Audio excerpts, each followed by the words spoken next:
Hey, so after too many breaks in the play and too many starts and stops, I'm gonna finally pull the trigger on this one and get it going. So, if you can hear this and you can hear me, that means you've been blessed by the sacraments of Redline Orator. My name is Ricky Zero, and gonna delve deep into a few topics. Going to talk about a bit about numerology, and going to talk about a concept of called obsolescence.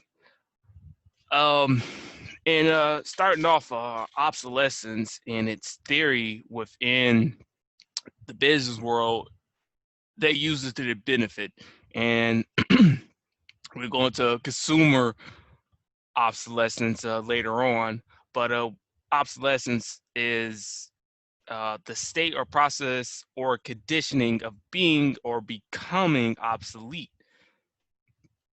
And really, when you boil it down, it just means to make something obsolete. And consumerist obsolescence, that really means that that is purposely designed to falter or fell out. So a synonym for obsolescence, or some word just like obsolescence, would be discontinuing, a discontinuance. And any antonym or words opposite of obsolescence, in this case, is going to be use, to put to use or have in use or be useful. So starting off, uh, I'm going to start off with this light bulb in California. Now, it's nicknamed the Centennial light bulb because it's been lit for over 100 years. And I bet you're thinking, well, shit, my light bulb just went out. Uh, if your light bulb just went out, my bad. I spoke that in the universe for you. So anyway, this light bulb's been lit for over 100 years in California, more specifically Livermore, California. And it was lit from 1901 until 2013. Now, what happened in 2013 is the light bulb went out. I bet you're thinking, well, it's not really useful because it's been lit for over 100 years in a fire station. What does that have to do with anything? Well, this light bulb was out uh, in 2013 for approximately 9 hours and 45 minutes. Hold that thought. Now, that goes to show you when you have a light bulb in your house, you buy it, put it in, and then boom, it's bright. It's like on the first day, God said, let there be light. And, when the light bulb goes out, notice that it always goes out at a inconvenient moment, or not like time to go out at that moment, but just happens to go out at that moment. And then you're like, dang, I got to get another light bulb. It's not a problem. Some could be cheap, some could be expensive, especially the for those expensive fluorescent ones that last for many months, hours even, or hours or months even. So I mentioned that light bulb went out in 19 or started up in 1901 and then went out in 2013. But it was out for 9 hours and 45 minutes. 9 plus 4 plus 5, that equals up to 18. 18, 1 plus 8 equals 9. 9 is the number of completion. And so if you think about it from a different perspective, that it kind of served its use in a sense, but it's good news for this light bulb. It was lit back on. It turns out there's like some faulty wiring with the power supply. So it ends up working out in the end, and you can actually Google it, or hell, you can go to Livermore, California, and it's a fire station and see this light bulb lit at this very moment. And so today, as I'm recording this one, 8/24/2020, or 2 plus 2 plus 4 plus 4 plus 8 adds up to, let's see, it's going to end up adding up to 9, because when it comes to numerology, you always reduce numbers down to a single number. Now, unless it's like a special number like 13 or 28 or 11 or 22 or 33, something like that. But so in any sense, what's the day? 24th, Monday.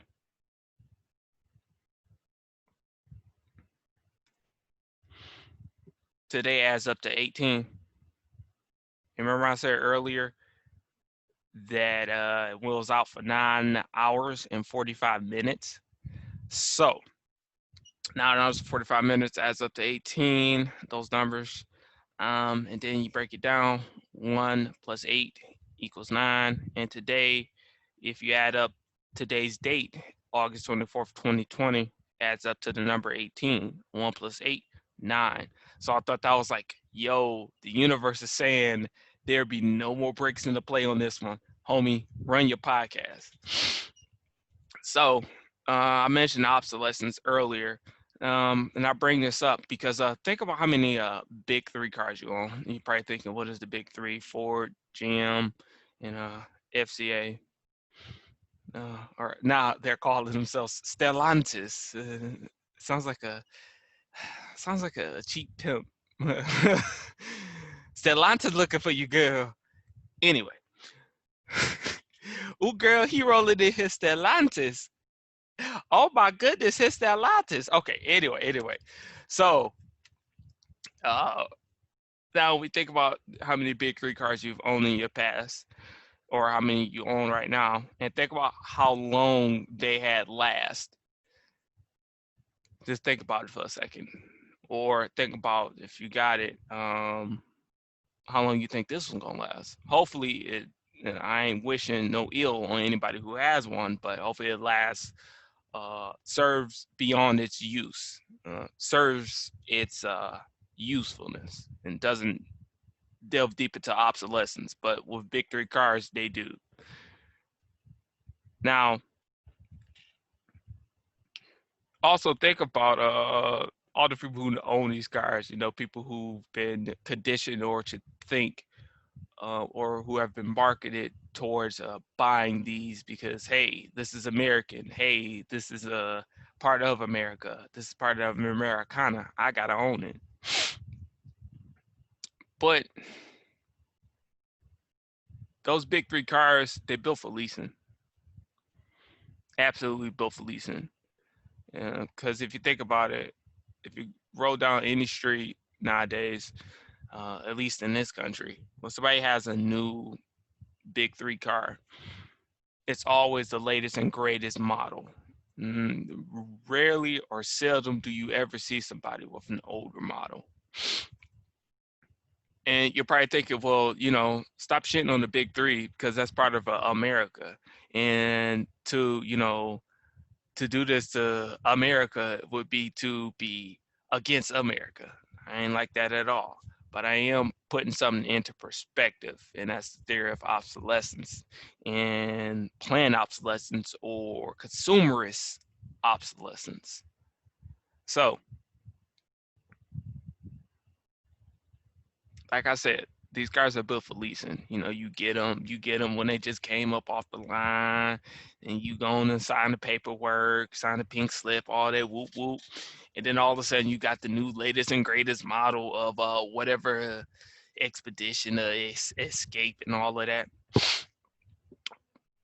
And like I said, those cars are only built for short term, and so what's happening is you sign up for these leases. They'll be like, just put $100 a month, $500 down. You can drive with one away today. And in addition to that, I had take a swig of coffee because coffee is delicious. Just don't abuse it. Anyway, where was I at? Now, let's just say what year is it? 2020. You got the new 2020 Expedition. You think, ooh, this is nice. It's shiny. Got all these gizmos and doodads in that mug. And so, from that point, it's a lease car. You put $500 down on it, $500 down on it, and then you pay $150 a month or something like that, $100 a month. And from that point, it's like it's since it's a lease, and since you don't own the car, you just only have permission to use it. You're only limited to X amount of miles, or otherwise, if you go over the miles, let's just say you only allowed to use only 20,000 miles on that car. And so from that point, if you go over that 20,000, you're gonna have to pay up you're gonna have to pay up if you get overage on that lease. Now, at that point when it's time to turn that car in, you got two options. Either you're gonna own it, or more than likely you're gonna lease it, because boom, guess what? They got the latest and greatest, the Ford 2022 Expedition. Do you want it? Of course you want it, because it's new, it's the latest and greatest, it just came off the line. So you're conditioned to think that if I don't have the latest and greatest, I'm not in the know. I'm not what's happening. And well, that's how consumerism works, at least in this country. And in addition to that, I bet you're probably thinking, well, you shitting on the big three. That's part of America. It's Americana. How dare you? It's some skeletons in the closet for foreign car makers. If you're in business and you've been in business for several decades, of course there's going to be skeletons in the closet, and you don't make all that money without stepping on people. And so Takata airbags, Takata, that's the airbag making company, is the Japanese company, and it was found roughly 7 million airbags were defective in the U.S. for U.S. cars. No matter what, as long as there's a Takata airbag in that car, it's going to likely to hate to be grotesque, but it's going to likely to, if you get into an accident, God forbid, it's going to likely to, when an airbag deploys, it's going to likely shoot shrapnels in your throat, shoot shrapnels in your face, and more than likely kill you. But that was ironed out when Takata had to pay billions of dollars in it, and I think they closed. Probably should have looked that up, but you can do it because we live in the age of information. You can search it your own. You're probably thinking, well, why is he talking then? Because again, putting something in perspective. And the National Highway Traffic and Safety Administration said, like, yo, those things are illegal. Y'all need to recall that, replace all those airbags, and pay money in the billions of dollars. And, but then again, that's an OEM supplier and not a car manufacturer, but it does have to do with cars, period. So I just want to have that little footnote or little notice that is a Japanese company, that is a Japanese supplier. And even then, boom, they did something faulty with something they had to do. Only thing they had to do was create airbags that didn't kill you, and they failed miserably. Anyway, moving on, and we're walking, or well, you're probably not walking. Maybe you are. Oh, it's a podcast, so you're probably walking, whatever. In any case, and back in 2009, adds up to 11. 11, the master learner. We'll get back. We'll delve deeper into numerology in other episodes. But I do want to highlight the Prius gas pedals of 2009, and I remember this when I was in high school. I remember in the Prius hybrid cars, Toyota made, the gas pedals would stick in.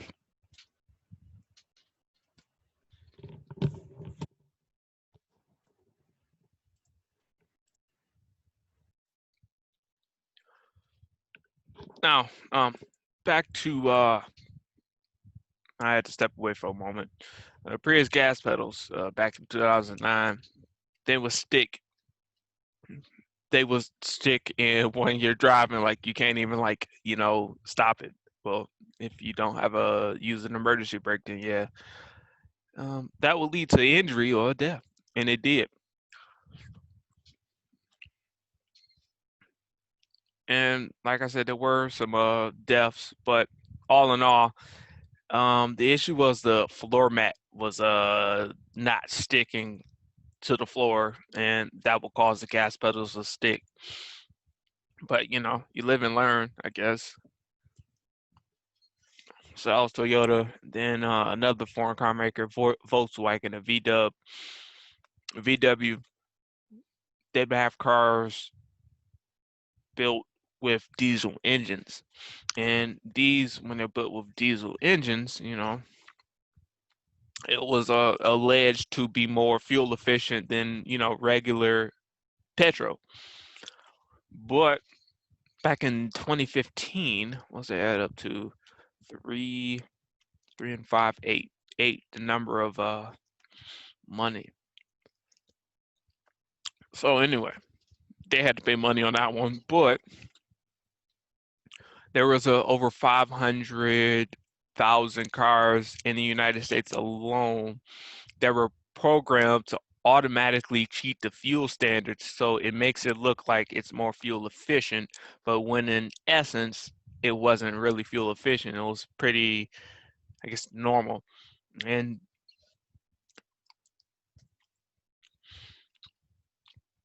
and their the Volkswagen labs, VW labs, had like programmed the software in the computer to say, let's just say, for example, they'll program it to say, hey, it's going to be 45 miles per gallon on sedans with this diesel engine. But at the same time, it wasn't using 45. It was actually using 20 miles per gallon on diesel engines. And then once this was rooted out, the bottom head fell out with when it came to American and European standards, that car metrics weren't adding up. In Europe, it was I forget the number off the top of my head, but it was let's go with the 45 number again, because today's 9 number completion. Hello. So let's just say in Europe it was 45, and then over in the United States it was 20, and then they're like, yo, something not adding up. We got the same car, right, homie? They're like, uh yeah. And like I said, the bottom fell out. And it was turned out the fuel efficiency metrics or numbers weren't adding up. And then once that was had out, Volkswagen had to pay money through the roof. Why I don't have the money amount? Because that part I really don't care about, because in essence it's the absolute, all you have to do was create a standard, and you had to stick to that standard.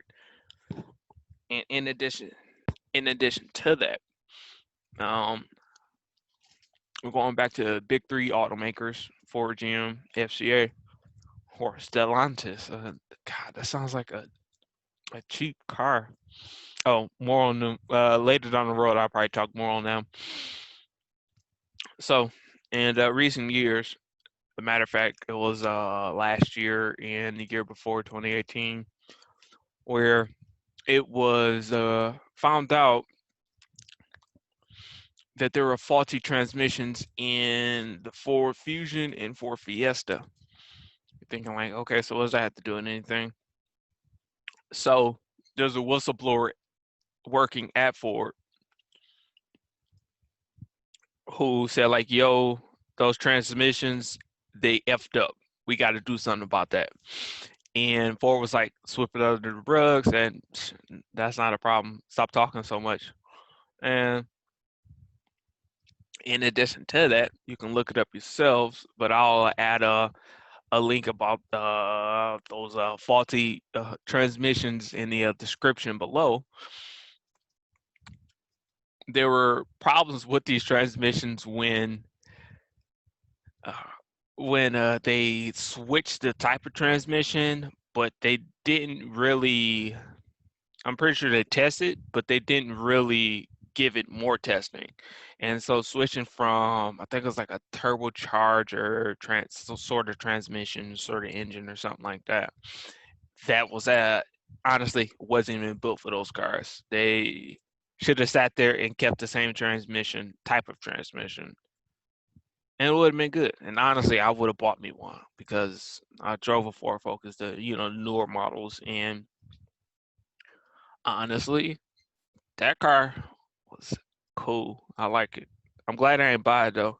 Speaking of which, I got a funny story. It was a former coworker at my job, and he he used the faulty transmission thing as an excuse for his Ford Focus, but it turns out that he thought that we didn't think of that wording was confusing. He thought nobody knew what a transmission was and how much time it takes to replace a transmission. And honestly, if you're just one customer, you could start from 9 to 5, and the transmission isn't installed in there, but you got to remove certain parts of the transmission to actually make it to take it out and put in a new one, and problem solved. Honestly, it takes a few days to even do that. If you got other orders or other as a mechanic, other orders to fulfill, and so I'm still laughing about it because it's like I don't know much about cars, but I know enough to know to take a transmission out, you got to take other parts of that engine out to even put in a new transmission and put that together. And that's not a 1 day process, especially if you are especially if you're a mechanic, you got other cars to attend to. Like I said, I'll put the link in the description on the faulty transmissions for was putting in those Fiestas and Focuses. Now, where's his head at with anything? Now, one thing I do wanna, I'm not going to shit on I'm not gonna shit on the big three anymore. But I can do a whole podcast episode of that, but I don't feel like it. Um, at least I don't feel like it yet. Now, when it comes to cell phones, like think about how many times you replace your cell phone that year or this year alone even. And if you're as old as me, you probably remember back in the day, like 2006, 2007, everybody had like those Nokia phones with like the flashlight on top of it. Those were always cool. Yeah. And like that shit lasts forever. You can like drop it in like water, drop it on the ground. I think you can run over it and it still work. Quality right there. But as time went on, the quality from my purview, from my perspective, from my eye, diminished. Really just started diminishing back in like 2011, 2010, right before like iPhones really blew up and right before Android started to be an important factor into phones. Back when I had the Crackberry or Blackberry, or I had this one phone from HTC. It was like a sliding phone. It was kind of cool. It was a slide up phone and like had like a physical keyboard. I miss physical keyboards. I miss them a lot. Anyway, Anyway, it's kind of interesting nowadays where remember I mentioned you leasing cars, you getting the latest and greatest. They're doing the same thing with cell phones because cell phones to get a nice top of the line type of cell phone, it's gonna cost at least a G, $1,000 to get a new latest and greatest sort of iPhone or sort of Android phone. But if you like me, you can look for something else and make your money grow or make your value grow. And I'll go into that in a minute. But Apple, they thrive on consumer obsolescence. And like I said, obsolescence means to make something obsolete. And to make something obsolete means to make it not of use. And Apple thrives on it. Absolutely thrives on it. And just whatever Apple comes out with, people buy money, spend money. Buy money, they buy money. Minus 10. They spend money on all of their technologies, computers, phones, Apple Music, Apple TV, all of that mess.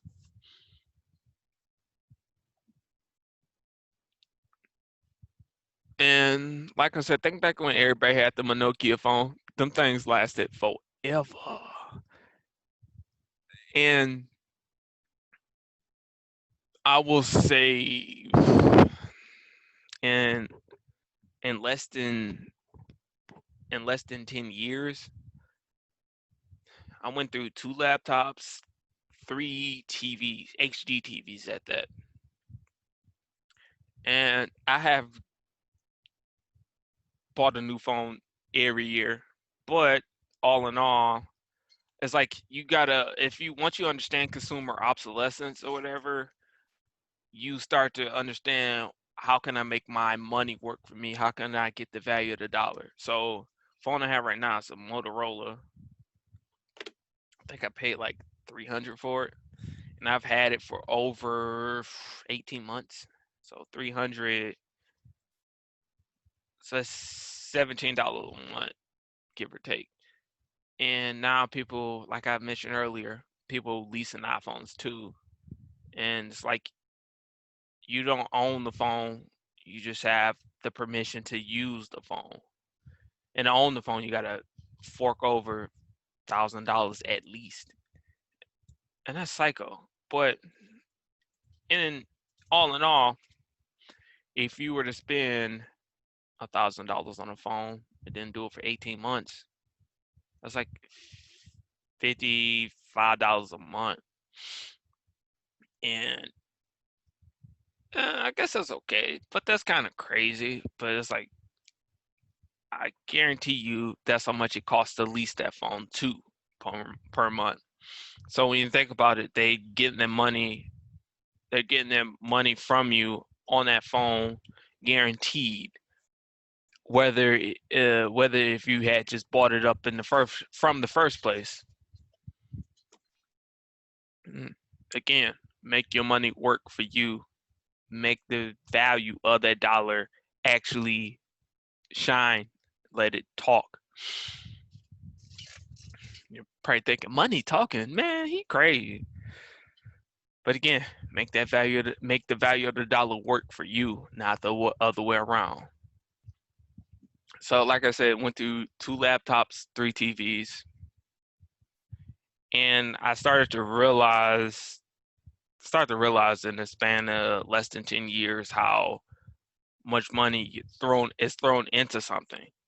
And it's like I said, that value make the value of the dollar work for you. So the phone I bought was like 300. I think it was like I think I just said it was like $7 or something like that. Or no, I'm sorry, $17. 1 plus 7 equals 8. Money. Like I said, make the money work for you. So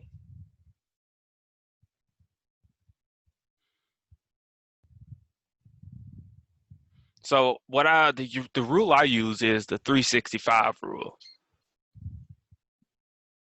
And 365, if you're interested in numerology, 9 and 5 is 14. 14. 1 plus 4 is 5. 5, the number of, I'll call it the number of freedom. Other people call it something else, but I call it the number of freedom, and I call it the number of liberty. You're probably wondering why. Well, if you tune in more, I'll tell you why. But anyway, you always use the 365 rule. So if you're spending, let's just say you spent $500 on a laptop, that's $1.37 a day to use. But if it lasted longer than 365, then hey, you in business. But I mean, it'd be funny if like 366 it shits out on you. And this year's a leap year, so let's hope that nobody's stuff shits out on them. So anyway, like I said, when it comes to consumer electronics, you got to make the money, get the value of the dollar, get the value of the product. When you get the value of something, then you start to put things in perspective and start to realize, hey, I'm spending a little bit too much money on this, and it don't even call for all that, or it's not even needed. Which is why, when it comes to consumer products, always research the quality. Always research the reviews, not those BS reviews talking about some, oh, I just got it, it's cool, it's shiny, whoop whoop. Nah, we talking about actual usefulness and actual strong strict scrutiny. Jesus, I can't talk anymore. Strict scrutiny towards products, because like I keep saying, make the money work for you, not the other way around.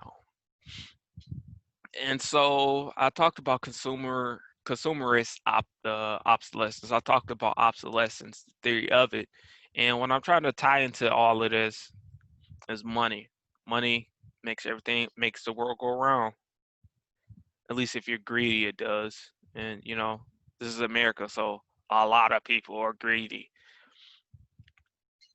And so businesses, honestly, whether it be a big three, whether it be Apple, whether it be Android or Google, what have you, they make their more money off of you because of the lower quality of their products.